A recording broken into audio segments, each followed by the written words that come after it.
திருச்சிற்றம்பலம். திலவலனார் குரு பிரம்மா குரு விஷ்ணு குருதேவ மகேஸ்வர குரு சாட்சாத் பரபிரம்மம் பஸ்ம ஸ்ரீ வேங்கட சுப்பானந்த குருவே. தென்னாடுடைய சிவனே போற்றி, எந்நாட்டோருக்கு இறைவா போற்றி போற்றி. நமச்சிவாய.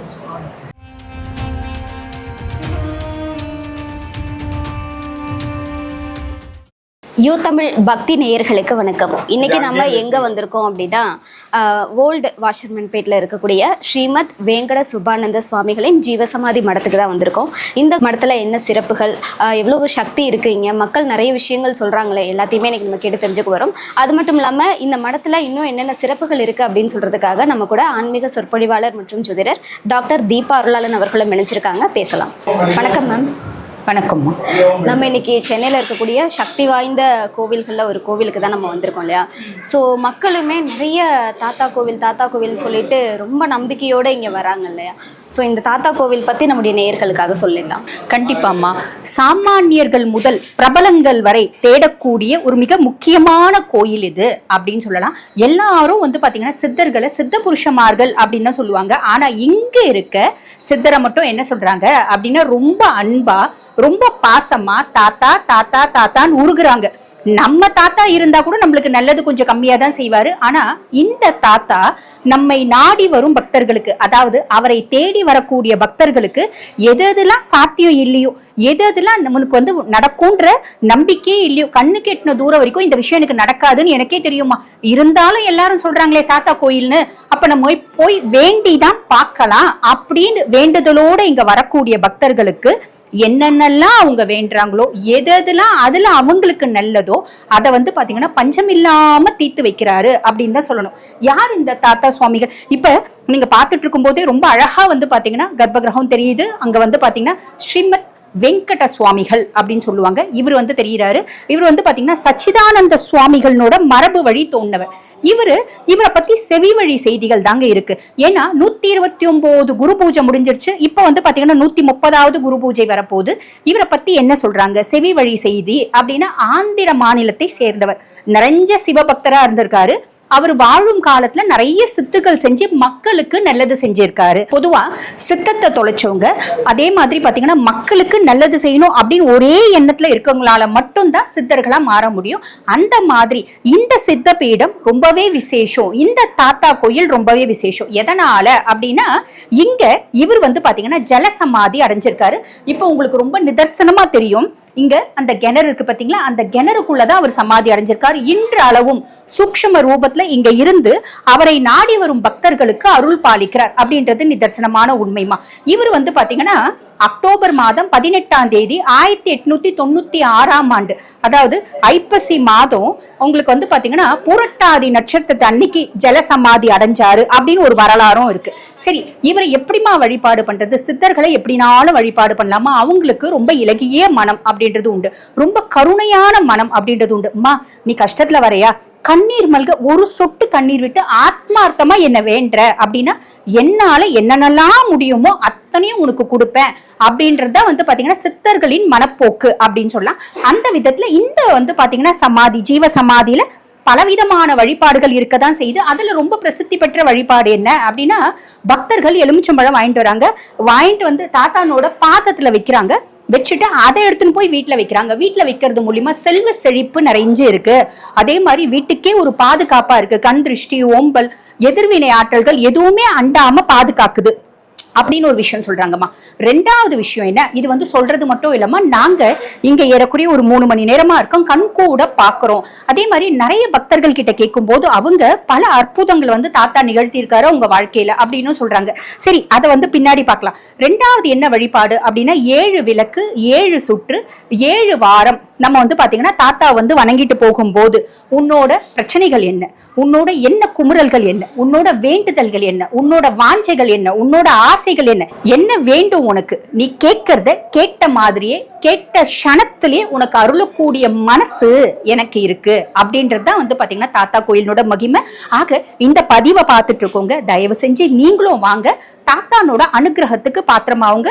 உங்களுக்கு நல்லா தெரியணும் அப்படின்றதுக்காக நாங்க ரொம்ப பாத்தீங்கன்னா கர்ப்ப கிரகத்துல இருந்தே கோயிலினோட பெர்மிஷனோட தாத்தானோட ஒரு அனுமதியினோட. இது எல்லாராலையும் இங்க வந்துட முடியுமா? எல்லாராலையும் தாத்தா வழிபாடு பண்ணிட முடியுமா? பொதுவா சிவனுக்கு சொல்லுவாங்க பாத்தீங்களா, அவனருளாலே அவன் தாள் வணங்கி. அதே மாதிரிதான் சித்த புருஷர்களுக்கும் அவங்க நினைக்கணும். நான் ஒரு முறை வந்து எங்க சிஸ்டர்ல சொன்னாங்க, அம்மா அந்த கோயிலுக்கு போயிட்டு வரலாம், நிறைய நல்லது நடக்கும் அப்படின்னு. சரி, நம்ம எல்லா கோயிலுக்கும் போறோம், நம்ம வந்து பாத்தீங்கன்னா ஜீவ சமாதிக்கும் வரலாம் அப்படின்னு ஒரே முறை வந்தேன். ஒரு முறை வந்து நான் வழிபாடு பண்ணேன். ரொம்ப உள்ளன்போட ஆத்மார்த்தமா வழிபாடு பண்ணனா சொல்றதுக்கு இல்ல, வழிபாடு பண்ண. அந்த வழிபாடு பண்ணதனோட பிராப்தமே இன்னைக்கு அவரை பத்தி பேசுறதுக்கான ஒரு வாய்ப்பை எனக்கு ஏற்படுத்தி கொடுத்திருக்காரு. அதுவும் இன்னைக்கு குருவாரம், ஏகப்பட்ட ரஷ் இருக்கு. ரஷ் எல்லாம் ஒதுக்கி வச்சுட்டு நாங்க இப்ப பேசிட்டு இருக்கோம். ஆக நீங்களும் வாங்க, வந்து தாத்தானோட அனுகிரகத்துக்கு முழுசும் பாத்திரமாவுங்க. உங்களுக்கு என்ன பிரச்சனைமா? எப்பயுமே நம்மளோட பிரச்சனை இருக்கு பாத்தீங்களா, என்னோட புத்திசாலித்தனத்தினால தீர்த்து வைக்க முடியலம்மா, என்னுடைய படபலத்தினால தீர்த்து வைக்க முடியல, பணபலத்தினால தீர்த்து வைக்க முடியல, நான் என்னம்மா பண்றது? பகவானோட அனுகிரகத்தினால கண்டிப்பா தீர்க்க முடியுமா? பகவானை நாங்க அடையிறது சாதாரண விஷயமா? அதுக்குதான் இந்த மாதிரி சித்த புருஷர்கள் இருக்காங்கம்மா. ரொம்ப எளிமையா நீங்க அடைஞ்சு உங்களோட எண்ணங்கள், உங்களோட எண்ண கோரிக்கைகள் அத்துணை நிறைவேறிக்க முடியும். ஆக வந்து தாத்தானோட அனுகிரகத்துக்கு பார்த்தோமா அவங்கம்மா. இப்ப இந்த பதிவை பார்த்துட்டு இருக்கோங்க அம்மா, நாங்க இந்த கோயிலுக்கு ஏற்கனவே வந்திருக்கோம்மா, தாத்தாவை பத்தி எங்களுக்கு முழுசும் தெரியும், தாத்தா எந்தெந்த விதத்துல எங்களுக்கு படி அளப்பாரு அப்படின்றது தெரியும். நாங்களும் தாத்தானால பல நன்மைகளை அனுபவிச்சிருக்கோம், பல சந்தோஷங்களை பெற்றிருக்கோம், பல இன்னல்களும் இடையூறுகளும் இருந்து வெளியே வந்திருக்கோம் அப்படின்னு நீங்க பாக்குற மக்கள், உங்களுக்கும் அந்த மாதிரி ஏதாவது அதிசயம் நடந்து இருந்துச்சு அப்படின்னா கண்டிப்பா கமெண்ட் செக்ஷன்ல போடுங்கம்மா. ஏன்னா நீங்க போடக்கூடிய ஒவ்வொரு கமெண்ட்டும் பல பக்தர்கள், பல துயரத்துல இருக்கவங்களுக்கு வந்து பாத்தீங்கன்னா ஒரு ஊன்றுகோலா இருக்கும், அவங்க வந்து தாத்தாவை பாக்குறதுக்கு அப்படின்னு சொல்லலாம். இது வரைக்கும் நான் இந்த கோயிலுக்கே வந்தது இல்லம்மா அப்படின்னாலும் இந்த பதிவை பாக்குறீங்க பாத்தீங்களா, இந்த பதிவை பாக்குறதே ஒரு பெரும் பாக்கியமா. தாத்தானோட அனுகிரகம் உங்களுக்கு முழுசும் கிடைக்கணும் அப்படின்னா தாத்தா அப்படின்னு போட்டு ஒரு நமஸ்காரம் தாத்தாக்கு போடுங்க. கண்டிப்பா தாத்தானோட அனுகிரகத்துக்கு பாத்திரமாவீங்க. அதோட விட்டுறாதீங்க, தயவு செஞ்சு கோயிலுக்கும் வந்து நீங்க வந்து பாத்தீங்கன்னா நேரடியா அவரை தரிசனம் பண்ணிட்டு இங்க இருக்க அதிர்வலைகளை நம்மளோட உடம்புல செலுத்திட்டு நம்ம பல பிரச்சனைகள்ல இருந்து விமோச்சனம் அப்படின்னு பெறலாம். நன்றி.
தாத்தா கோவிலில் வந்துட்டு 7 வாரம் தொடர்ந்து விளக்கு போட்டோம், 7 விளக்கு போட்டோம் அப்படின்னு சொன்னால் அவங்க வேண்டின எல்லாமே நிறைவேறும் அப்படின்னு சொல்கிறாங்க. மக்களுமே இந்த விஷயத்த ரொம்ப நம்பி நிறைய விளக்கு போட்டுட்டு இருக்காங்க, இங்கே பார்க்க முடியுது. ஸோ இதை பற்றி சொல்லுங்க மேம். கண்டிப்பாம்மா. பொதுவாக வந்து பார்த்திங்கன்னா இங்கே ஒரு மரபாகவே இருக்குது.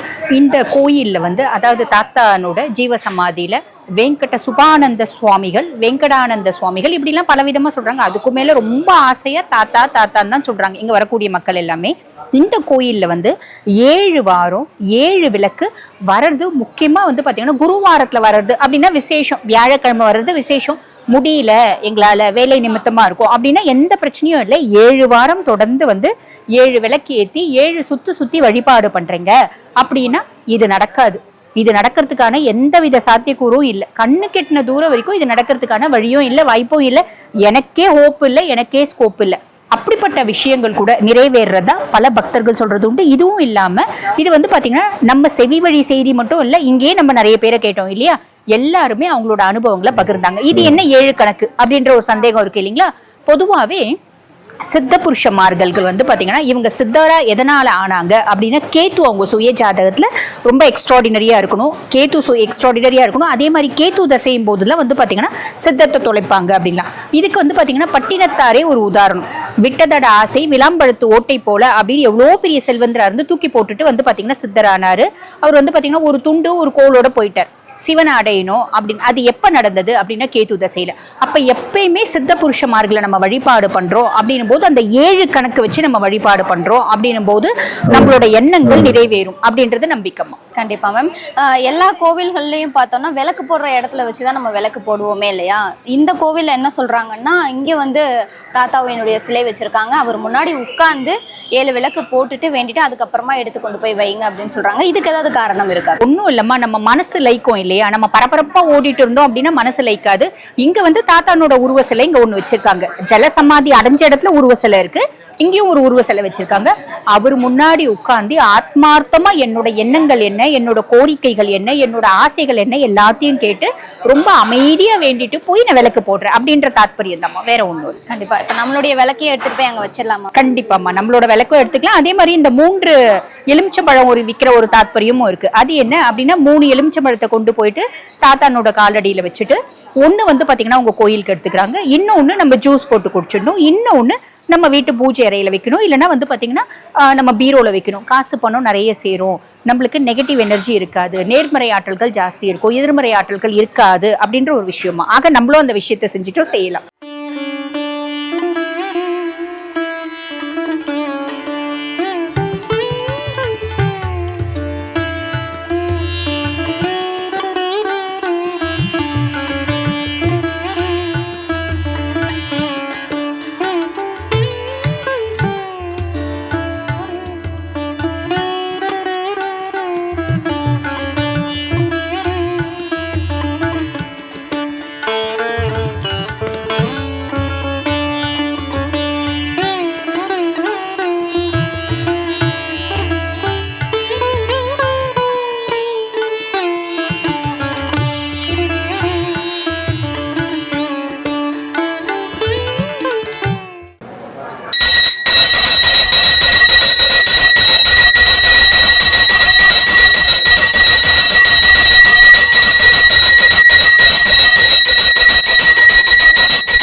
ओम श्रीम ह्रीम ह्रीम सदाशिवमय पोटी, ओम श्रीम ह्रीम सदाशिवमय पोटी, ओम शिवाय नमः, ओम शिवाय नमः, ओम शिवाय नमः, ओम नमः शिवाय, ओम नमः शिवाय, ओम नमः शिवाय. வாராகி தாயை போட்டி, வாராகி தாயை போட்டி. அம்மா வாராகி பக்த தெய்வம் எல்லாம் ஆனந்தமாக இருக்கணும், சந்தோஷமாக இருக்கணும், ஆரோக்கியமாக இருக்கணும், நோய் நொடி இல்லாமல் இருக்கணும், பொருளாதாரத்தில் மேல் நோக்கிடணும். அம்மா நான் தேடி வர பக்த தெய்வம் குடும்பம்லாம் நீண்ட ஆயுளோடு இருக்கணும். கல்யாணம் ஆகாத பாலைக்கு இங்கே வந்து அந்த அம்மா பூஜித்தா கண்டிப்பாக கல்யாணம் நடக்கும். கல்யாணம் ஆகாத பாலனுக்கு மஞ்சா மாலை சாத்தினா ஆனந்தமாக கல்யாணம் நடக்கும். குழந்தை இல்லாத பாலைக்கு எலுமிச்சம்பழம் இது பண்ணால் ஆனந்தமாக குழந்தை பிறக்கும். வேலை இல்லாத பக்திக்கு கண்டிப்பாக அந்த அம்மா வந்து 3 வாரம் சேவிச்சா போதும், 3 வாரத்தில் அந்த ஆனந்தமான இதுவை காட்டிடுவான். பஞ்சமியில் வந்து இந்த அம்மாவுக்கு ரொம்ப ஆனந்தமாக அலங்காரம் எல்லாம் புடவெல்லாம் சாத்தி தஞ்சாவூரில் ராஜராஜ சோழன் வழிபட்டார வாராகி அம்மா, அந்த அம்மாவோட இந்த அம்மா ரொம்ப நடன கோலத்தில் ஜொலிப்பா பஞ்சமி அப்போ. மேம், இந்த மடத்துல தாத்தா கோவில்ல வராகி அம்மனுடைய சிலையுமே சந்நிதியுமே இருக்கு. ஸோ வராகி அம்மனுக்கு இங்கே என்ன சிறப்பு மேம்? பொதுவாகவே வந்து பார்த்தீங்கன்னா வாராகி தாயாரை பற்றி சொல்லணும் அப்படின்னா வாராகிக்காரனிடம் வாதாடாதே அப்படின்னே சொல்லுவாங்க. யார் ஒருத்தர் வாராகிய வழிபாடு பண்றாங்க அப்படின்னாலும் அவங்க கிட்ட நம்ம பேசுறதுக்கு யோசிச்சு தான் பேசணும். தாயாருக்கு வந்து பாத்தீங்கன்னா தாயார் உச்சிஷ்ட சக்தியா இருந்தாலும் லலிதா பரமேஸ்வரினுடைய படைத்தலைவியா இருந்தாலும் தாயாருக்கு வந்து பாருங்க அவங்களோட பக்தர்களோட எண்ணங்களும் அவங்களோட யோஜனைகளும் அவங்களோட கஷ்டங்களும் ரொம்ப பிரதானம் அப்படிம்பாங்க. நீ நல்லவனா கெட்டவனா எனக்கு தெரியாது, என்ன வழிபாடு பண்ண ஆரம்பிச்சுட்ட நீ மனசு கஷ்டப்பட்ட நான் தாங்க மாட்டேன் அப்படின்றது தான் தாயாரோட எண்ணம். அதனாலதான் பெரியவங்க சொல்லுவாங்க வாராகிக்காரனா வாராகிய கும்புறவனா அம்மா தாயே நீ அவன்கிட்ட கடனே கொடுத்து இருந்தாலும். வாராகினோட ஒரு அற்புதத்தை பாருங்க, உங்களுக்கு வந்து சத்தம் கேட்கும். அதாவது நீங்க என்ன வந்து பாத்தீங்கன்னா நல்லவங்களாவே இருந்தாலும் அவங்க கிட்ட நீங்க கடனே கொடுத்திருந்தாலும் அவங்களோட சூழ்நிலையினால உங்களுக்கு திருப்பி கடனை செலுத்த முடியல அப்படின்னா நீங்க நிதானமா காத்து நிறுங்க. வாராகிய கும்பிடுறவங்க யாரையும் ஏமாத்த மாட்டாங்க.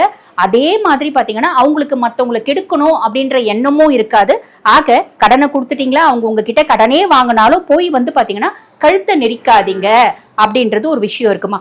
அதுக்கும் மேல இங்க வாராகி தாயார் நின்ற கோலத்துல இருக்கா, 8 புஜங்களோட இருக்கா.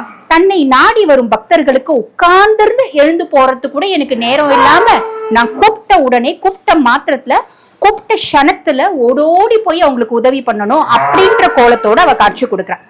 அதுக்கும் மேல வாராகி தாயாரை பத்தி சொல்லணும் அப்படின்னா ராஜராஜ சோழனை பத்தி சொல்லாம இருக்கவே முடியாது.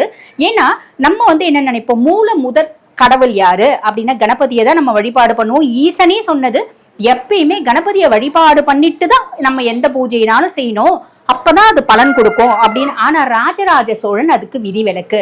எப்படி ஒரு முறை ஆவுடையார் கோயில் கட்டுறதுக்கு முன்னாடி ராஜராஜ சோழன் ஆவுடையார் கோயில் கட்டணும்னு தேடி அலையறான். அவனுக்கு இல்லாத இடமா அவன் வந்து பாத்தீங்கன்னா காணும் இடம் எங்கும் சோழ வம்சம் அப்படின்னு சொல்லலாம்.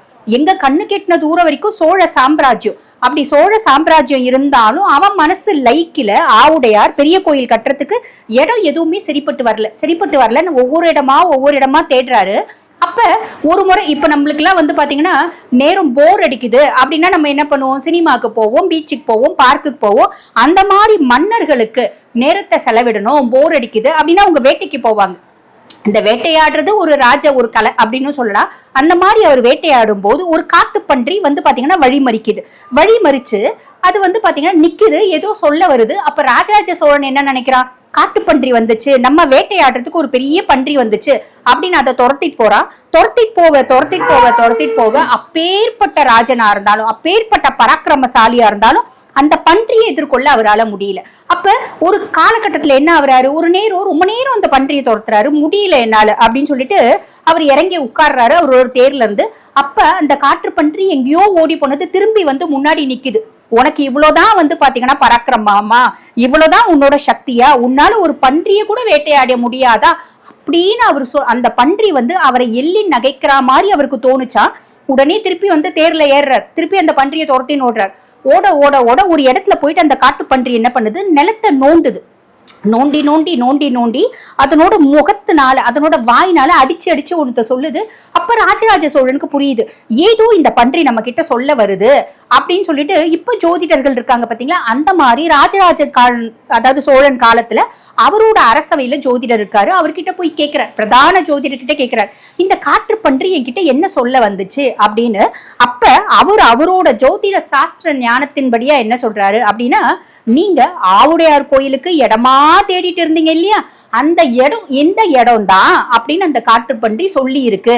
அது வேற யாரும் இல்ல, சாக்ஷாத் வாராகி தாயார் அப்படின்னு சொல்றாரு. அதுக்கப்புறம் தான் வந்து பாத்தீங்கன்னா ராஜராஜ சோழன் இப்ப இருக்க ஆவுடையார் கோயில அந்த இடத்துல வந்து பாத்தீங்கன்னா பிரதிஷ்டை பண்ணாரு, கோயில் கட்டினாரு எல்லாம் சொல்லலாம். அதுக்கு முன்னாடி ஆவுடையார பிரதிஷ்டை பண்றதுக்கு முன்னாடி ராஜராஜ சோழன் முதல்ல கட்டினது யாரு, எந்த கர்ப்ப கிரகம் அப்படின்னா தாயாரனோட கர்ப்ப கிரகம். ரொம்ப வந்து பாத்தீங்கன்னா பெரிய வாராகினோட சிலை, அந்த வாராகினோட சிலையை வந்து பிரதிஷ்டை பண்ணி அவளுக்குன்னு சின்ன அழகான ஒரு கர்ப்ப கிரகத்தை உற்பத்தி பண்ணிட்டு அவளை வழிபாடு பண்ணிட்டு அதுக்கப்புறம் தான் வந்து பாத்தீங்கன்னா ராஜராஜ சோழன் இப்ப இருக்க தஞ்சை பிரகதீஸ்வரரை கட்டினாரு அப்படின்ற ஒரு வரலாறும் இருக்கு. அவரு வாழும் காலத்துல எப்ப எந்த விஷயத்த செய்யணும் அப்படின்னாலும் தாயார்கிட்ட உத்தரவு கேட்பாரா, அம்மா நான் இது செய்யட்டமா, தாயார் சரின்னு சொன்னா மட்டும்தான் செய்வாரு, தாயார் வேண்டாம் அப்படின்னா செய்ய மாட்டாராம். இத்துணை பெரிய விஷயங்கள், இத்துணை பெரிய தாற்பயம் வாராகி தாயாருக்கு இருக்கதான் செய்து நம்மளும் இந்த தாத்தா கோயிலுக்கு வந்தா தாத்தா வழிபாடு பண்ணிட்டு அப்படியே வாராகி தாயாரையும் வழிபாடு பண்ணிட்டு வாராகி தாயாருடைய முழு அனுகிரகத்துக்கு பாத்திரமாகும். நன்றி.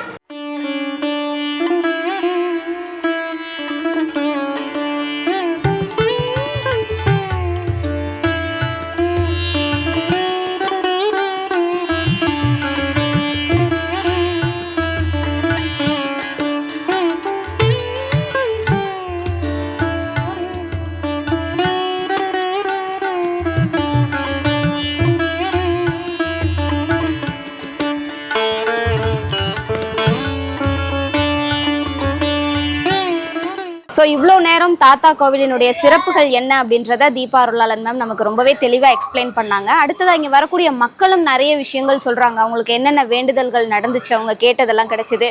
சில பேர் சொல்கிறாங்க 7 வாரம் வர தேவையில்லை, 1-2 வாரமே வந்தால் போதும் அப்படின்றாங்க. ஸோ மக்கள்கிட்ட அவங்க என்ன சொல்கிறாங்கன்றத டீட்டெயிலாக நம்ம கேட்டு தெரிஞ்சுக்க போகிறோம். வாங்க போகலாம் மேம். அப்புறம் இந்த கோவிலில் முக்கியமாக துலாபாரம் அப்படின்னு சொல்லிட்டு ஒரு ஸ்பெஷலான விஷயம் நடக்குது இல்லையா? ஸோ பக்தர்கள் வந்து அவங்களுக்கு என்ன வேண்டுதல் இருக்கோ அதுக்கேற்ற மாதிரியான விஷயங்களை அவங்களுடைய எடைக்கு ஏற்ற மாதிரி கொடுக்கறது மூலமா அவங்களுடைய வேண்டுதல் நிறைவேறும்னு சொல்லப்படுது. கண்டிப்பாதாம்மா. இது வந்து பாருங்க, இது இந்த வேங்கட சுபானந்த சுவாமிகள் கோயில்ல மட்டும் இல்ல, ஆசிரமத்துல மட்டும் இல்ல, நிறைய இடங்கள்ல இருக்கு. இப்ப நீங்க திருத்தணி முருகனை போய் பாக்குறீங்க அப்படின்னாலும் அங்க துலாபாரம் இருக்கும். மஞ்சுநாதீஸ்வரரை போய் பாக்குறீங்க அப்படின்னாலும் அங்க துலாபாரம் இருக்கும். பொதுவா நம் மக்களிடையே துலாபாரம் கொடுக்கறது அப்படின்றது தொன்று தொட்டு இருந்து வருது. தீராத நோயா நம்ம துலாபாரம் கடவுள்கிட்ட வேண்டிக்கணும். வேண்டிட்டு எனக்கு இதை வந்து பார்த்தீங்கன்னா இந்த நோயிலிருந்து ஒரு விமோச்சனம் கொடுக்குற அப்படின்னா நான் என்னோட எடைக்கு எடை வெல்லம் கொடுக்குறேன், என்னோட எடைக்கு எடை சக்கரை கொடுக்குறேன். அதுவும் சில இடத்துல வந்து பார்த்தீங்கன்னா நம்மளுக்கு இப்போ என்ன தசை நடக்குது, அந்த தசை தான் நிர்ணயிக்குது நம்மளுக்கு என்ன மாதிரி நோய் வருது, அதே மாதிரி நம்மளோட என்ன பிரச்சனைகளை நம்ம சந்திக்கிறோம், எந்த மாதிரி பிரச்சனைகளை நோக்கி ஓடுறோம் அப்படின்றது ஜோதிட ரீதியா என்ன பண்ணுவோம் அப்படின்னா என்ன தசை நடக்குது அந்த தசநாதனை பிரீத்தி பண்ற மாதிரி துலாபாரம் அப்படின்றது கொடுக்கறதாமா. ரொம்ப தொன்று தொட்டு இருந்து வரக்கூடிய ஒரு விஷயம் தான். அதுக்கு இந்த கோயிலும் விதிவிலக்கு இல்லை அப்படின்றத இங்க நிதர்சனமா நம்மளுக்கு தெரியுது. கண்டிப்பா மேம். மேம் இப்போ மக்களுக்கு வந்து கல்வி சம்பந்தமான விஷயங்கள், குழந்தைகள் நல்லா படிக்கணும் அப்படின்னா இங்க துலாபாரத்துல என்ன மாதிரியான விஷயம் கொடுக்கணும்? இந்த கோயில்ல வந்து பாத்தீங்கன்னா மூக்கடலை கொடுக்கறது அப்படின்றது ஒரு கல்வி சம்பந்தப்பட்ட விஷயங்களுக்கு தீர்வா இவங்க வந்து சொல்றாங்கம்மா. அது மட்டும் இல்ல, இங்க வந்து பாத்தீங்கன்னா நம்ம பேனா வாங்கிட்டு வரலாம். பேனா வாங்கிட்டு வந்து நம்ம வந்து வெங்கட சுபானந்த சுவாமிகள் தாத்தானோட காலடியில வச்சுட்டு படிக்கிற பிள்ளைங்களுக்கு, இங்க வரக்கூடிய பக்தர்கள் வீட்டுல எந்த வீடா இருந்தாலும் படிக்கிற பிள்ளைங்கன்றது இருக்கதானே செய்வாங்க, அவங்களுக்கு கொடுக்கறது மூலியமா நம்மளோட படிப்பு, ஞானம், அறிவு அப்படின்றது மேலோங்கும் அப்படின்றது உண்மைமா. கண்டிப்பா கல்வி சம்பந்தமான விஷயங்கள் நிறைவேறணும் வேண்டுதல் அப்படின்னா எடைக்கு எடை மூக்கடலை இங்க வந்து பண்ணிட்டு இருக்கிறாங்க துலாபாரத்துல. என்னோட பேர் முத்து. ஸோ இந்த கோயிலுக்கு வந்தால் மன அமைதி கிடைக்கும் தான் வந்திருக்கேன். என் குழந்தைங்க நல்லா இருக்கணும், அந்த ஒரு வேண்டுதல் தான். ஸோ அது நல்லா போயிட்டு இருக்கு, நல்லா இருக்கு. பொதுவாகவே வந்து பார்த்தீங்கன்னா நம்மளுக்கு அதிகப்படியான வசதி, வாய்ப்பு, அந்தஸ்து எல்லாம் கிடைக்கணும் அப்படின்னா நம்மளுக்கு மகாதானம் அப்படிம்பாங்க. சாதத்தை நம்ம வந்து தானமாக கொடுக்கறது, நம்ம பகவானுக்கு நிவேதனம் பண்ணும்போது மகா நெய்வேத்தியம் அப்படிம்பாங்க. அந்த மாதிரி வைக்கிறது ரொம்ப விசேஷம். பச்சரிசி சாதத்தில் நெய் போட்டு வைப்பாங்க. இப்போ நம்ம இங்கே வந்து பார்த்தீங்கன்னா துலாபாரம் கொடுக்குறோம் அப்படின் போது அவ்வளோ சாதம் வந்து செல்லுபடி ஆகுமான்னு தெரியாது இல்லைங்களா? அப்போ பச்சரிசி நம்ம வந்து துலாபாரம் கொடுக்கறது மூலயமா நம்மளுக்கு செல்வ செழிப்பு அதிகமாகும் அப்படின்றது ஒரு நம்பிக்கைமா. என் பேர் கௌதம். நான் ரஷ்யாவில் இப்போ ஒர்க் பண்ணிட்டு இருக்கேன். 2 இயர்ஸ் முன்னால் இங்கே ஐயா கோயிலுக்கு வந்திருந்தேன். அப்போது ஒரு கேரியர் சேஞ்ச் டிரான்ஸ்ஃபர்மேஷனுக்காக வந்திருந்தேன். ஸோ அப்போ ரொம்ப ஸ்ட்ரகிள்ஸாக இருந்தது, சேலஞ்சிங்காக இருந்தது. நான் வேறு ஒரு ஃபாரின் கண்ட்ரியில் அப்போ பிஸ்னஸ் பண்ணிகிட்டு இருந்தேன். அது டோட்டலி சேலஞ்சிங்கான சுச்சுவேஷன். ஸோ இப்போது இந்த 2 இயர்ஸில் வந்து நான் ரஷ்யாவுக்கு பல தடவை போயிட்டு வந்துட்டேன். அங்கே இப்போ பிஸ்னஸ் பண்ணுறக்கு ஆப்பர்ச்சுனிட்டி ஸ்டார்ட் பண்ணிட்டேன். அது போக நிறையா க்ரோத் இருக்குது. ஸோ இங்கே வரவங்களுக்கு ஒன்று சொல்கிறேன், நீங்கள் மற்ற இடத்துக்கு போகிற மாதிரி ரேட்டிங்ஸ் ரிவ்யூ பார்த்து கோயிலுக்கு வராதிங்க. நீங்கள் இங்கே வந்து உணர்ந்து மாற்றத்தை உணர்வீங்க. ஸோ இந்த மாதிரி இடங்களுக்கு வந்து உங்களுக்கு சோஷியல் ப்ரூஃபே வேணாம், நீங்கள் தான் ப்ரூஃப். ஸோ கண்டிப்பாக இங்கே எல்லோரும் வரணும். 7 வாரம் வந்து 7 வாரம் விளக்கு போட்டு வேண்டிக்கிட்டால் அவங்க வேண்டுதல் நிறைவேறும் சொல்கிறாங்க. உங்களுக்கு அந்த மாதிரி நடந்ததா? இல்லை, இது வந்து எனக்கு செகண்ட் டைம். நான் 2 இயர்ஸ் முன்னாடி வந்தது ஃபர்ஸ்ட் டைம், இப்போ நான் வர்றது செகண்ட் டைம். ஸோ போனது வாரம் வந்து 2 டேஸ் முன்னால் வந்து இங்கே அன்னதானம் பண்ணேன், என்னோடய பிரார்த்தனை வெற்றி அடைஞ்சதுக்கு. ஸோ ஐயாவுக்கு நன்றி சொல்கிறதுக்காக நான் அன்னதானம் பண்ணோம். இன்றைக்கி வந்து ஒரு லட்டுஸ் வர எல்லாத்துக்குமே லட்டு கொடுக்குறோம். ஸோ இன்னிலிருந்து தொடர்ந்து கோயிலுக்கு மாதம் நம்மளால் முடிஞ்ச அன்னதானத்துக்கு கான்ட்ரிபியூஷன் பண்ணலான்னு ஒரு முடிவு எடுத்திருக்கேன். ஸோ 2வது வாரமே உங்களோட வேண்டுதல் நிறைவேறிடுச்சு இல்லையா? இல்லை, ஒரே தடவை ஃபர்ஸ்ட் டைம் வந்திருக்கேன். பட் என்ன சொல்கிறது, ஒவ்வொருத்தருக்கும் அவங்களோட பூர்வ புண்ணிய கர்ம பலன்களுக்கு ஏற்ற மாதிரி ரிசல்ட் மாறும். எதுவுமே இன்ஸ்டன்ட் இல்லை. நீங்கள் ஆன்லைன் ஆர்டர் பண்ணுற மாதிரி ஸ்விக்கி எக்ஸ்பிரஸ் ஃபாஸ்ட் டெலிவரி இல்லை. எல்லாத்துக்கும் டைம் ஆகும். பொறுமை வேணும், நம்பிக்கை வேணும். உண்மையாக இருங்க, நல்லதே நடக்கும். நிறைய பேருக்கு இருக்கக்கூடிய பிரச்சனை திருமண தடை. ஸோ திருமண தடை நீங்கணும்னா துலாபாரத்துக்கு என்ன விஷயம் பண்ணணும்? விரலி மஞ்சள் கொடுக்கறதுமா. விரலி மஞ்சள் எடைக்கு எடை துலாபாரம் கொடுக்கும்போது எப்பேற்பட்ட தோஷமா இருந்தாலும், ஒரு சுய ஜாதகத்தில் செவ்வாய் பெருசா நல்லா இல்லை அப்படின்னு வச்சுக்கோங்கம்மா, அவங்களுக்கு திருமண வரனே கூடி வராது. அப்படி கூடி வருது அப்படின்னாலும் மேடையில் உட்கார கல்யாணம் கூட மாறி போயிடும் அப்படிம்பாங்க பார்த்தீங்களா. ஏதோ ஒரு காரணம். இது வந்து பொண்ணுக்கு வந்து செவ்வாய் தோஷம் இருக்கு அப்படின்னா மாப்பிள்ளை வீட்டார் வேண்டான்னு சொல்லிடுவார். பையனுக்கு செவ்வாய் தோஷம் இருக்குன்னா கிட்ட நெருங்கி வரும், பெண் வீட்டார் வேணான்னு சொல்லிடுவாங்க. இந்த மாதிரி எந்த மாதிரியான பிரச்சனைகள் மாங்கல்யம் சம்பந்தமா இருக்கு அப்படின்னாலும் மாங்கல்ய பலத்திற்காகவும் அட் த சேம் டைம் எனக்கு திருமணமே கூடி வரலைங்க அப்புறம் எங்கெங்க மாங்கல்ய பலம் அப்படின்னா திருமண வரன் கூடி வரத்துக்காகவும், அதே மாதிரி திருமணத்துக்கு பின்னாடி அந்த பொண்ணுனோட மாங்கல்யம் நிலைச்சு நிக்கணும் அப்படின்னாலும் நம்ம விரலி மஞ்சள் வந்து பாத்தீங்கன்னா விராலி மஞ்சள் சொல்லுவாங்க பாத்தீங்களா, அது எடைக்கு எடை கொடுக்கறது, துலாபாரம் கொடுக்கறது நல்லதுமா. பேர் விஜயகுமார், சென்னை திருவொற்றியூர்ல இருந்து வந்துட்டு இருக்கேன். நான் இந்த தாத்தா கோயிலுங்கிற விஷயம் வந்து ரொம்ப நாளாக இந்த பக்கத்தில் நான் போயிட்டு வந்துட்டு இருந்தாலும் கடந்த 2 வருஷத்துக்கு முன்னாடி தான் எனக்கு இங்கே வரக்கூடிய ஒரு சான்ஸ் கிடச்சிது. இங்கே வந்தேன், ஏதோ ஒரு கோரிக்கைக்காக வந்தேன். ஆக்சுவலாக நான் வீடெல்லாம் கட்டி வச்சுருந்தேன், அது பாதியிலே நின்றுச்சு. அது கம்ப்ளீட் பண்ண முடியாமல் இருந்துச்சு. நான் ஒரு 7 வாரம் வரும்போது 5ஆம் வாரம் எனக்கு தடங்கள் வந்துச்சு. ஏன்னா வந்து எல்லா ஊர்லேயுமே தடங்களாக இருந்துச்சு, தண்ணி வந்துடுச்சு, அதனால் உள்ளே போக முடியல. அதுக்கப்புறம் வந்து அது கிளியர் ஆகி நான் தொடர்ச்சியாக 2 வருஷம் கழித்து வந்துட்டுருக்கிறேன். அடுத்ததாக என் சன்னோட மேரேஜுக்காக வந்துட்டுருக்கிறேன். அதுவும் கூடிய சிறுவில் நடக்கும்னு நினைக்கிறேன். நிறைய பேருக்கு நிறைய வேண்டுதல் இருக்குது, எல்லா ஊர்லேருந்து வந்திருக்காங்க. நம்பிக்கையோடு வாங்க, எல்லா காரியமும் நல்லபடியாக நடக்கும்ன்றது என்னோட முடிவாக சொல்லுங்கள். இப்போ சொந்த தொழில் பண்ணிட்டு இருக்கவங்களுக்கு பிஸ்னஸ் கொஞ்சம் டல்லாக இருக்குது அப்படின்னா அவங்க பிஸ்னஸ் விருத்தி ஆகணும், டெவலப் ஆகணும் அப்படின்னா என்ன மாதிரியான விஷயம் துலாபாரத்தில் பண்ணலாம்? பொதுவாகவே வந்து பார்த்தீங்கன்னா நம்ம தொழில் செய்கிறோம் அப்படின்னா அந்த தொழில் மேலே மேலே மேலே உயரணும் அப்படின்னா நம்ம சுய ஜாதகத்தில் விதி கிரகமான சனி நல்லா இருக்கணும், அதுக்கும் மேலே செவ்வாய் நல்லா இருக்கணும். தொழில் அபிவிருத்தி அப்படின்னாலே செவ்வாய் ரொம்ப நல்லா இருக்கணும், நம்ம பெரிய லெவலில் ஒரு பிஸ்னஸ் மேனாக வரதுக்கு அப்படின்லாம் சொல்லலாம். இதுக்கு பல விதிவிலக்குகள் இருக்க தான் செய்யுது. பட் இருந்தாலும் நம்ம இந்த கோயிலில் வந்து தோரம்பருப்பு துலாபாரம் கொடுக்கறது மூலிமா நம்மளுக்கு தொழிலில் மேன்மை முன்னேற்றம். எங்கள் தொழில் வந்து பாருங்க ஆம வேகத்தில் ஓடிட்டு இருக்குங்க. ஏதோ குடும்பத்தினோட கௌரவம் வந்து போகாமல் இருக்கணும் அப்படின்றதுனால அந்த தொழில் நாங்கள் செஞ்சிட்ருக்கோம். அப்படின்னாலும் அந்த தொழில் வந்து பார்த்திங்கன்னா பயங்கர ஸ்பீடாக ஓடுறதுக்கு மேலே மேலே முன்னேறதுக்கு இந்த தோரம்பருப்பு துலாபாரம் பெரிய உதவியாக இருக்கும். முருகன் டாக்கிஸ் பாலசுப்ரமணியம். என்ன வேண்டுதலுக்காக இந்த கோவில்? இங்கே வேண்டல் வந்து எந்த வேண்டல்னாலும் உடனே நிறைவேறிடுதுமா.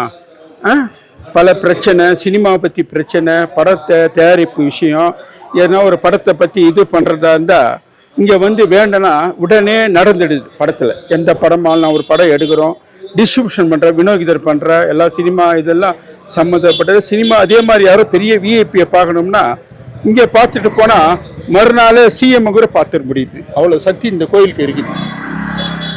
ஹெல்த் இஷ்யூஸ் எல்லாம் நிறைய சரியாகும் இந்த கோவிலுக்கு வந்து. ஆமாம்மா, அது உண்மைதான். எனக்கு கூட சில நேரத்தில் கொஞ்சம் லைட்டாக உடல் நலம் இது மாதிரி இருந்தது. இங்கே இந்த கால் வந்து முன்ன பைக்கில் ஒரு ஆக்சிடென்ட் ஆகி போச்சு. இங்கே வந்து இருப்பது இந்த கால் வந்து இங்கே போயிட்டு இங்கே நடந்து கோயில் நடந்து வந்தால் கால் நல்லா அப்படியே சரியாகி நல்லா நடக்கிறேன். அது ஒரு சிறப்பு இந்த கோயிலில் இருக்குது.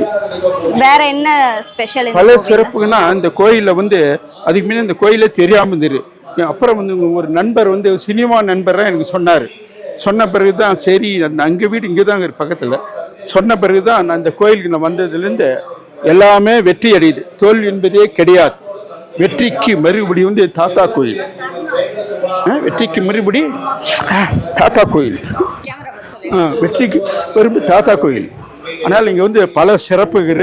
இந்த கோயிலுக்கு வரவங்களுக்கெல்லாம் எந்த குறை இல்லாதபடி எல்லாம் நல்லபடியாக நடக்குது. ஆனால் இந்த கோயில் சிறப்பை பற்றி இன்னும் மேலும் மேலும் நிறைய சொல்லலாம், நேரம் இல்லை. நான் வந்து முருகன் தியேட்டரில் இருக்கிறேன். முருகன் தியேட்டர் ஓனர் நாங்கள். எங்கள் அப்பா தெரியல, சென்னையில் இருக்கிறேன். போதுமா? நன்றி நன்றி. இவ்வளோ நாள் பேட்டி கொண்டது இதுக்கு மிகுந்த நன்றி. நம்ம இப்போ நிறைய பேருக்கு நிறைய ஆசைகள் கனவுகள்லாம் இருக்கும். ஸோ அவங்களுடைய ஆசைகள்லாம் நிறைவேறணும், நினைத்த காரியம் வெற்றியாகணும் அப்படின்னா என்ன விஷயம் துலாபாரத்தில்? இனிப்பு கொடுக்கணும். அதுலேயும் வந்து பார்த்தீங்கன்னா சக்கரை கொடுக்கறது, நாட்டு சக்கரை கொடுக்கறது, வெள்ளை சக்கரை கொடுக்கறது, கல்கண்டு கொடுக்கறது, இதெல்லாம் நீ நினைக்கிற மாதிரி நிறைவேறதுக்கான ஒரு பலன்களை கொடுக்கும். நான் வந்து வீட்டில் கொஞ்சம் பிரச்சனையாக இருந்தது. இங்கே வந்து இப்போ எனக்கு கொஞ்சம் பரவாயில்லாமல் இருக்குது. வீட்டு கஷ்டம் இருந்தது, கொஞ்சம் காசு பிரச்சனை. இப்போ கொஞ்சம் பரவாயில்லாமல் நம்மளுக்கு ஏற்ற மாதிரி வந்ததுலேருந்து கொஞ்சம் நம்ம பிரச்சனை எல்லாம் தீர்ந்து கொஞ்சம் நல்லா இருக்க மாதிரி இருக்கு. எல்லாருமே என்ன சொல்றாங்கன்னா 7 வாரம் வரணும் இந்த கோவிலுக்குன்னு சொல்றாங்க. பட் மக்கள் வந்து நாங்க 7 வாரம்லாம் வரல, ஃபர்ஸ்ட் 1 வாரம் 2 வாரத்திலே எங்களுடைய வேண்டுதல் நிறைவேறிடுது அப்படின்னு சொல்றாங்க. உங்களுக்கு என்ன மாதிரியான ரிசல்ட்? எனக்கு வந்து 7 வாரம்னு சொல்லிட்டுலாம் கிடையாது, நான் வந்துட்டு தான் இருக்கேன், எனக்கு நிறைவேறிட்டு தான் இருக்குது. ஒரு வாரமும் ஒரு வித்தியாசம் எனக்கு தெரிய தான் செய்யுது இங்கே வந்து. அதனால் எந்த இதுவும் எனக்கு இப்போ நல்லா இருக்கு. எனக்கு இங்கே வந்து எந்த பிரச்சனையும் இல்லை, கஷ்டம் வந்து தீர்ந்த மாதிரி தான் இருக்கு. வேற ஏதாவது சொல்லுங்களேன், வேற ஏதாவது ஹெல்த் இஷ்யூஸ் ஏதாவது இருந்து சரியாயிருக்கா அந்த மாதிரி ஏதாவது? எனக்கு இந்த கால் வலி இருந்தது, அது கொஞ்சம் இப்போ பரவாயில்ல. கால் வலி, இந்த வயிறு வலி இதெல்லாம் இருந்தது, பரவாயில்ல. குழந்தை பேரு புத்திர பாக்கியம் கிடைக்கணும்னா என்ன விஷயம் துலாபாரம் கொடுக்கணும்? பொதுவாக ஒருத்தவங்களுக்கு குழந்தை பிராப்தம் இல்லை அப்படின்னாலே வந்து பார்த்தீங்கன்னா நம்ம அவங்க சுய ஜாதகத்தில் நம்ம 5ஆம் பாவம் பார்க்கணும். பூர்வ புண்ணியஸ்தானம், புத்திரஸ்தானம், இது பெருசாக வலுவிழந்து இருக்கு. அதில் ராகு இருக்காங்க, கேது இருக்காங்க, சனி இருக்காங்க. முதல்ல ராகு கேது இருக்காங்க அப்படின்னா குழந்தை பிறக்கிறதுல சிரமம் அப்படின்றது இருக்கும். அப்போ இந்த கோயிலில் வந்து தாத்தானோட வேண்டிட்டு தாத்தானோட அனுமதி பெற்று இங்கே வந்து பார்த்தீங்கன்னா வெள்ளம் துலாபாரம் கொடுக்கறது மூலயமா கண்டிப்பாக குழந்தை பேரு அப்படின்றது உண்டு. என்ன வேண்டுதலுக்காக இங்கே வந்தீங்க? என்ன விஷயம் நடந்துச்சு? பிள்ளைங்க நோய் நொடியாக வேணேன் நல்லா ஆயிடுச்சு. இப்போது குழந்தை பாக்கியத்துக்காக, பெரிய பிள்ளை குழந்தை பாக்கியத்துக்காக வேண்டியிருக்கோம்.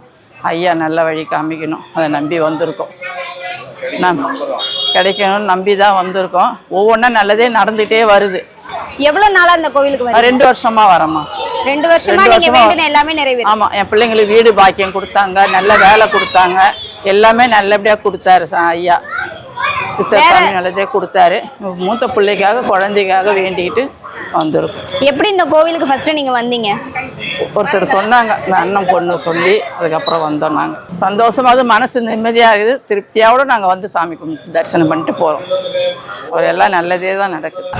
இன்னொரு விஷயம் என்னன்னா, இந்த கோவில்ல சிறுநீரக பிரச்சனை இருக்கிறவங்க கூட துலாபாரம் கொடுத்தா சரியாகுது அப்படின்னு சொல்றாங்க. ஸோ அந்த மாதிரி பிரச்சனை இருக்கிறவங்க என்ன விஷயம் துலாபாரம் கொடுக்கணும்? இளநீர் கொடுக்கணுமா?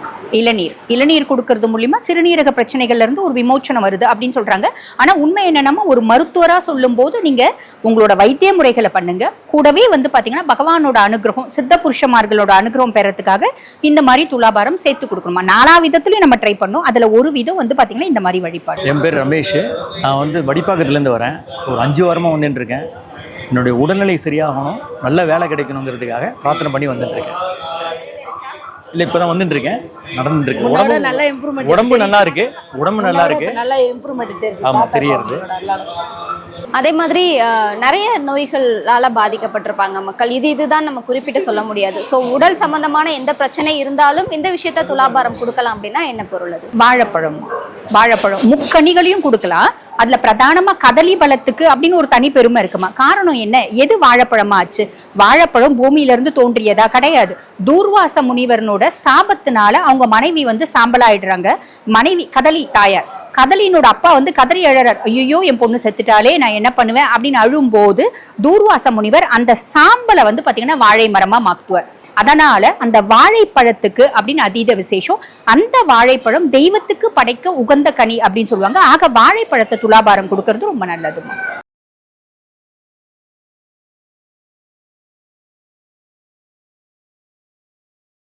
உங்க பேர் சொல்லிடுங்க. பேர் பாலு. 3 வாரமாக வந்திருக்கேன். நான் நியூஸில் பார்த்து தான் வந்திருக்கேன். இந்த கோயிலுக்கு, தாத்தா கோயிலுக்கு வந்து நல்லா ஆகிடுன்னு சொல்லிட்டு வந்திருக்கேன். இப்போ வந்தவரை நல்லா எந்த ஒரு இது இல்லை, பிரச்சனை இல்லை, நல்லா இருக்கு. என்ன வேண்டுதலுக்காக வந்து? நல்லா உடம்பு நல்லா வரணும். இப்போ கொஞ்சம் பரவாயில்ல, நல்லா இருக்கு. ஃபஸ்ட்டோட இப்போ நல்லா இருக்கு, ஒரு படிப்படியாக நல்லா இருக்கு. டிவியில் பார்த்து நானும் வந்து. அதே மாதிரி பசியின்மைக்கும் இங்க துலாபாரத்துல ஒரு சில விஷயங்கள் சொல்றாங்க. ஸோ என்ன பொருள் துலாபாரத்துல நம்ம கொடுக்கலாம்? பொதுவாக வந்து பாத்தீங்கன்னா பசியின்மையினால ஒருத்தவங்க கஷ்டப்படுறாங்க அப்படின்னா அது என்ன சொல்லுவாங்க? பசியின்மையினால கஷ்டப்படுறது ஏதோ ஒரு காரணம், அந்த காரணத்தினால என்னால சாப்பிட முடியல, நான் வந்து பாத்தீங்கன்னா சாப்பிட முடியாத சூழ்நிலை, சாப்பிடணும்னு ரொம்ப ஆசை இருக்கு, சாப்பிட முடியல. இதை என்ன சொல்லுவாங்க அப்படின்னா அன்ன தரித்திரம் அப்படின்னு சொல்லுவாங்க. இந்த அன்ன தரித்திரத்தை நீங்க போக்கிக்கணும் அப்படின்னாலே நம்ம என்ன பண்ணணும் அப்படின்னா உப்பு துலாபாரம் கொடுக்கறது அன்ன தரித்திரத்துல இருந்து முழு விமோச்சனம் அப்படின்றது உண்மைமா. என் ஃப்ரெண்டு கிட்ட சொல்லியிருந்தேன் தாத்தா கோயிலுக்கு போகணுன்னு. அவர் கூப்பிடலையேன்னு இன்னைக்கு தான் நினச்சேன் காலையில். இன்னைக்கு அவரே கூப்பிட்டாரு. இன்னைக்கு ஈவினிங் வந்து தரிசனம் நல்லபடியாக பண்ணேன். உண்மையாக மன திருப்தியாக இருக்குது. நினச்சது நடக்கும் இங்கே வந்தீங்கன்னா. நன்றி. நிறைய பேர் கோர்ட்டு கேஸ்ன்னு அலைஞ்சிட்டு இருப்பாங்கல்ல, ஸோ அவங்களுக்கெல்லாம் வழக்கில் ஒரு நல்ல முடிவு வரணும்னா என்ன பொருள் துலாபாரம்? பொதுவாக வந்து பார்த்தீங்கன்னா இந்த வீண் வம்பு வாதம் வழக்கு இது எல்லாத்துக்கும் சம்மந்தப்பட்ட கிரகம் யாரு அப்படின்னா கேத்து பகவான். கேத்து பகவான் அப்படின்னாலே கொள்ளு கொடுக்கறது ஒன்றும் இருக்கு. அதே மாதிரி தானியங்கள், எல்லா வகையான தானியங்களும் துலாபாரம் கொடுக்கலாமா? கொடுக்கறது மூலியமா அந்த தேவையில்லாத வம்பு வழக்கு பிரச்சனைகள்ல இருந்து முழுமையா விடுபட முடியுமா? இந்த கோயில்ல வந்து துலாபாரம் கொடுக்கறது. இந்த கோயிலுக்கு நான் வந்து 3 இயர்ஸாக வந்திருக்கேன். நான் வச்சு பார்த்தீங்கன்னா லோன் டிபார்ட்மெண்ட்ஸ் இருக்குது. இதுக்கு என்ன ப்ராப்ளம்னா இந்த கோயிலில் வந்து உட்காந்து எனக்கு சால்வ் ஆகுது. சம்டைம் எனக்கு கேஸ் என்ன பண்ணலாம்னா இந்த கோயிலில் வந்து உட்காந்து அந்த கேஸ் வந்து முடியுது. எனக்கு ஏதாவது வேண்டுதல் பண்ணால் அதை உடனே கிளியர் ஆகும். அவ்வளோதான். நீங்கள் என்ன வேண்டுதலுக்காக வந்தீங்க? என்ன நடந்தது? என்ன வேண்டுதல்னா சம்டைம் ஐவேலி கேஸ் போடுவேன். 1 crore கிட்ட ஐவேலி கேஸ் போட கஸ்டமர்லாம் வேணா சொல்லிடுவாங்க. நான் அப்போ வந்து இங்கே வந்து உட்காந்துப்பேன். உட்காந்துட்டு ஒரு 1/2 hour இருந்துச்சு வெளில போனக்கப்போ அந்த கேஸ் ஓகே ஆகிடும். அந்த ஒரு ரீசன் ஒன்று. மற்றபடி ஏதாவது ப்ராப்ளம் இருந்தால் கூட இந்த கோயிலுக்கு வந்தால் சால்வ் ஆகும். 7 வாரம் வரணும்னு சொல்றாங்க. பட் இங்க வரவங்கள என்ன சொல்றாங்கன்னா ஃபர்ஸ்ட் வீக் செகண்ட் வீக்லயே உங்களுடைய வேண்டுதல் தான் நடந்துருது அப்படின்னு சொல்றாங்க. ஃபர்ஸ்ட் வீக் செகண்ட் வீக்ல டெஸ்ட் வந்து உட்கார்ந்தவே ப்ராப்ளம் சால்வ் ஆயிடும். நிறைய குடும்பங்கள்ல பிரச்சனைக்கு மேல பிரச்சனை, ஒரு நிம்மதி இல்லாம இருக்கும் இல்லையா? ஸோ அதெல்லாம் நீங்க குடும்பம் வந்து ஒற்றுமையா சந்தோஷமா இருக்கணும் அப்படின்னா என்ன பொருள் துலாபாரத்துல கொடுக்கும்? பொதுவாகவே வந்து பாத்தீங்கன்னா நம்ம பிரச்சனைகள்ல இருந்து நம்ம வெளியே வரணும் அப்படின்னா இனிப்பு அப்படின்றது தானம் பண்ணணும். அதுக்கு தான் பெரியவங்க சொல்லுவாங்க. கோயிலுக்குலாம் போனீங்கன்னா நிறைய பேர் என்ன பண்ணுவாங்க, பொம்பளை பிள்ளைங்க நேரா பொம்பளை பிள்ளைங்களா இருந்தாலும் ஆம்பளை பிள்ளைங்களா இருந்தாலும் சின்ன பிள்ளைங்க நேரா போய் புளி சாதம் வாங்குவாங்க. புளி சாதம் வாங்கக்கூடாது கண்ணு, இனிப்பு வாங்கணும், சக்கரை பொங்கல் வாங்கணும் அப்படிம்பாங்க. ஆக இனிப்பு நம்ம வந்து பாத்தீங்கன்னா துலாபாரம் கொடுக்கறது மூலியமா தீராத பிரச்சனைகள்ல இருந்து வெளியே வந்துட முடியும். குடும்பம் சார்ந்த அத்துணை பிரச்சனைகளுக்கும் ஒரு தீர்வு கிடைக்குமா? தர்மராஜ். ஓம் நமச்சிவாய வாழ்க, நாதந்தால் வாழ்க, இமைப்பொழுது எண்ணெஞ்சில் நீங்காதான் வாழ்க. திருச்சிற்றம்பலம். ஓம் ஸ்ரீமத் வேங்கட சுப்பானந்த சுவாமிகளே போற்றி. நம்பிக்கையோடு எப்போ வந்துகிட்டே இருக்கோம், தொடர்ந்து வந்துட்டு இருக்கோம். நாங்கள் நினைக்கிறதெல்லாம் நடக்குது. எல்லா செயலையும் அவர் வெற்றி கொடுத்தாரு. அவர் நம்பி வந்துட்டு இருக்கோம். எல்லா நிம்மதியும் கிடைக்குது, எல்லா சந்தோஷம் கிடைக்குது அவர் பார்க்கறதுனால எங்களுக்கு. என் பேர் ஸ்ரீனிவாசன். இந்த கோயிலுக்கு வேண்டுதலுக்காக வரணும்னா அப்படியாப்பட்ட நான் எதுவும் வேண்டுதலுக்காக தான் எதுவும் வரல, வெறும் மன நிம்மதிக்காக தான் வரேன். நான் 7 வாரம் 8 வாரம் 10 20 வாரத்துக்கு மேலே வரேன். மன நிம்மதிக்காக மட்டும்தான் வரேன். வந்தால் எனக்கு மனசு நிம்மதியாக இருக்குது. எந்த ஒரு ப்ரெஷரு, இந்த உங்களுக்கே தெரியும் இந்த சுச்சுவேஷன் எப்படி இருக்குன்ட்டு, ஒர்க் டென்ஷன் அது இதுன்ட்டு வந்தால் கூலாக இருக்குது.